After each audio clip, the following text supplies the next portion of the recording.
भाई मेरा तो कपड़ा जो है ऐसा है, लोग मुझे मानेंगे कि मैं अंधविश्वास को मानूंगा।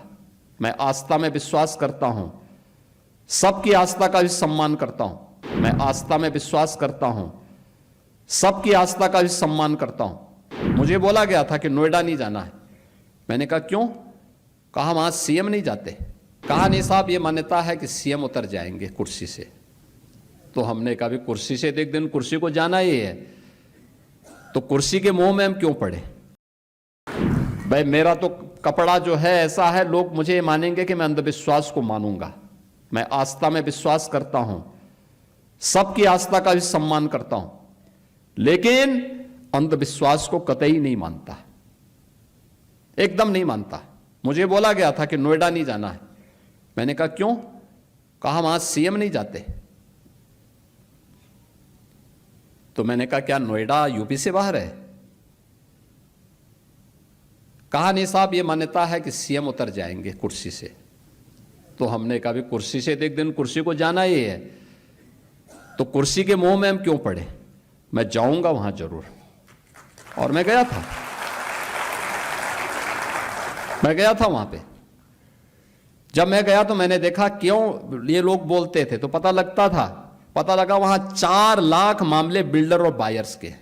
आप सोचो 15 साल, 10 साल, 20 साल पहले लोगों ने अपनी पूरे जीवन भर की कमाई बिल्डर को दे दी मकान के लिए, फ्लैट देने के लिए, और बिल्डर पैसा दबाई बैठा है, पैसा नहीं दे रहा है, वो मकान नहीं दे रहा है, कब्जा नहीं दे रहा है।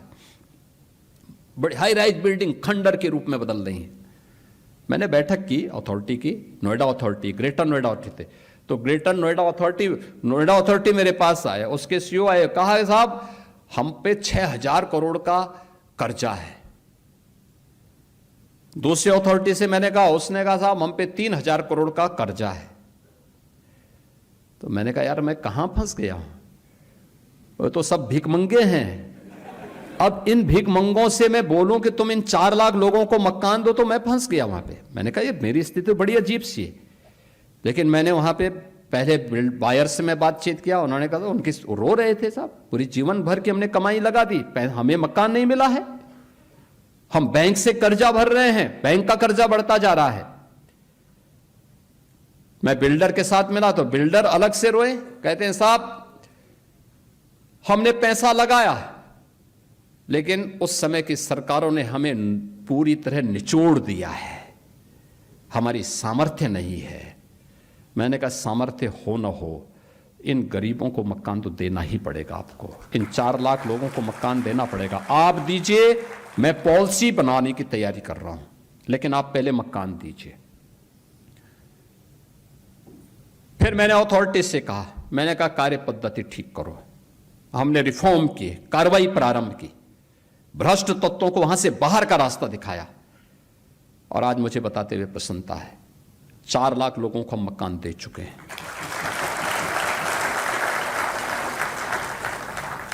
जो अथॉरिटी मेरे सामने कहती थी कि हमारे पास पैसा नहीं, हम तो कर्ज में हैं, आज उसके पास 6000 करोड़ का सरप्लस है।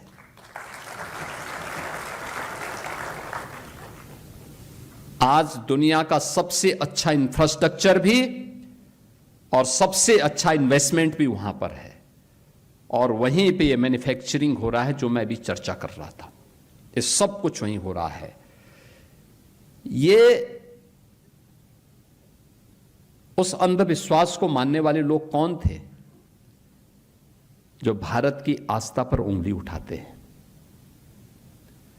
मुख्यमंत्री रहते हुए वहां नहीं गए, लेकिन अपनी विभाजनकारी राजनीति के लिए फिर आज नोएडा पहुंच गए, ग्रेटर नोएडा पहुंच गए।